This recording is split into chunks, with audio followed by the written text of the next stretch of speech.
जो भी जर्जर बसेज हैं, अपनी आयु पूरी कर चुके हैं, उन्हें बेड़े से हटा करके नियमित क्रम में एकाएक बहुत भारी हम क्रय करें, ये उचित नहीं। फेज वाइज सभी क्रय किए जाने चाहिए, जिससे जितने भी कंडम हो चुकी बसेज आपके बेड़े से बाहर होकर के नई बसेज को हम उसमें शामिल करके और नई सुविधा के अनुसार दे सकें।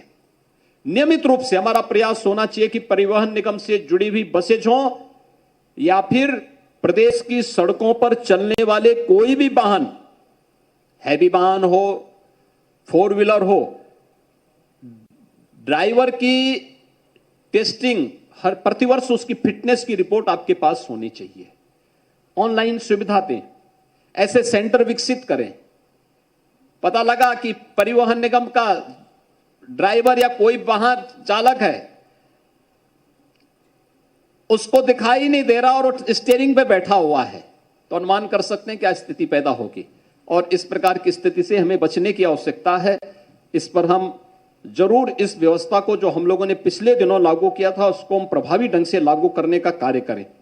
हमारा प्रयास होना चाहिए कि इतना लाभांश हम परिवहन निगम के साथ जोड़ें कि आने वाले समय में, आज जैसे हम 48 घंटे के लिए बहन और बेटियों के लिए फ्री में बस की सुविधा उपलब्ध करा रहे हैं, आने वाले समय में बहुत शीघ्र 60 वर्ष से ऊपर की हर एक माता बहन के लिए हम परिवहन निगम की बस प्रदेश के अंदर बस की सेवा को फ्री में भी करने की व्यवस्था करेंगे, जिससे इस कार्यक्रम को हम फेज वाइज आगे बढ़ा सकें। दूसरा, प्रदेश के अंदर सड़क सुरक्षा से संबंधित जो कार्यक्रम है, ड्राइविंग ट्रेनिंग और टेस्टिंग इंस्टीट्यूट की स्थापना को लेकर के आगे बढ़ाने का कार्यक्रम। एक बड़ी संख्या ऐसी है प्रदेश की, कोविड कालखंड में जब हम लोगों ने प्रदेश के अंदर स्किल मैपिंग की थी, जो प्रवासी कामगार और श्रमिक आए थे, 12,000 से अधिक ड्राइवर आए थे यूपी के अंदर और बड़ी संख्या में लोग आए थे। उन सभी ने ड्राइवर ट्रेनिंग की जो सुविधा है वह कहीं और जगह ली होगी। आज हम इंस्टीट्यूट बना रहे हैं, अच्छी बात है। प्रदेश की आवश्यकता के साथ साथ हमें वैश्विक परिदृश्य में कहां पर कौन सी डिमांड है, उसके अनुसार जो हमारी ड्राइविंग ट्रेनिंग और टेस्टिंग इंस्टीट्यूट है, हमें अपने इंस्टीट्यूट को उसके अनुरूप तैयार करना होगा।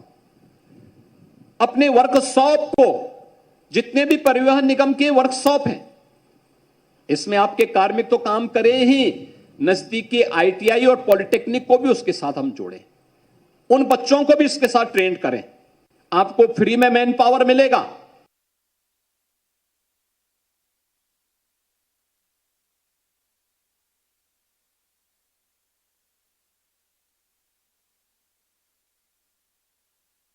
उनको अधिक से अधिक उस वर्कशॉप में अभ्यास कराने का प्रयास भी हमें इस व्यवस्था के साथ करना होगा।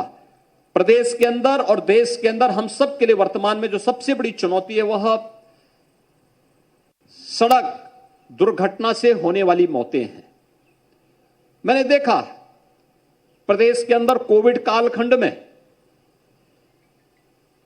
आज 2.5 वर्ष होने जा रहे हैं और कोविड के 2.5 वर्ष में 23,000 मौतें हुई हैं प्रदेश के अंदर। ये देश और दुनिया के अंदर न्यूनतम संख्या है।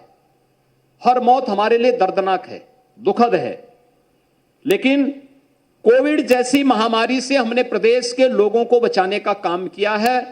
प्रधानमंत्री मोदी जी के मार्गदर्शन में जीवन और जीविका को सफलतापूर्वक बचाने के एक बेहतर प्रयास को आगे बढ़ाया है। लेकिन मुझे बताते हुए, यह भी कहते हुए बहुत दुख और कष्ट होता है कि सड़क दुर्घटना में प्रदेश के अंदर अकेले एक वर्ष में 20,000 से अधिक मौतें होती हैं। एक चिंता का विषय होना चाहिए। यानी कोरोना जैसी वैश्विक महामारी में जिसने दुनिया को पस्त कर दिया,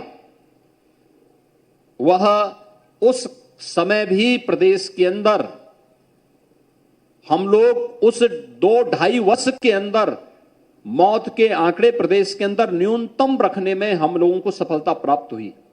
2.5 वर्ष के अंदर 23,000 मौतें कोविड के कारण होती हैं, लेकिन सड़क दुर्घटना में 20,000 से अधिक मौत अकेले एक वर्ष में होती हैं। इसके पीछे क्या कारण है, इसे हमें ढूंढने की आवश्यकता है, उसकी तह में जाने की आवश्यकता है।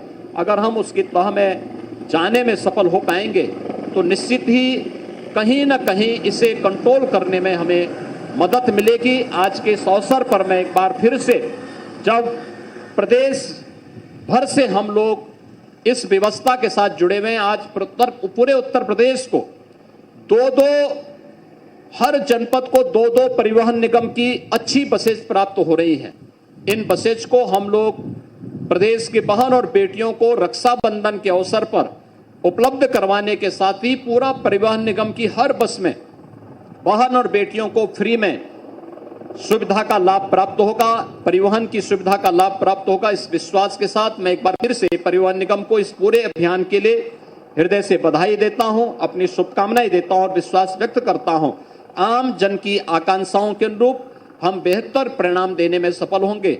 आप सबके प्रति मेरी शुभकामनाएं, और मुझे लगता है कि आजादी के अमृत महोत्सव का इससे बेहतरीन उपयोग दूसरा और कोई नहीं हो सकता। ये हमें इसको और तेजी के साथ आगे बढ़ाने का कार्य करना होगा। आप सबके प्रति मेरी शुभकामनाएं। धन्यवाद। जय हिंद। बहुत बहुत साधुवाद माननीय मुख्यमंत्री जी।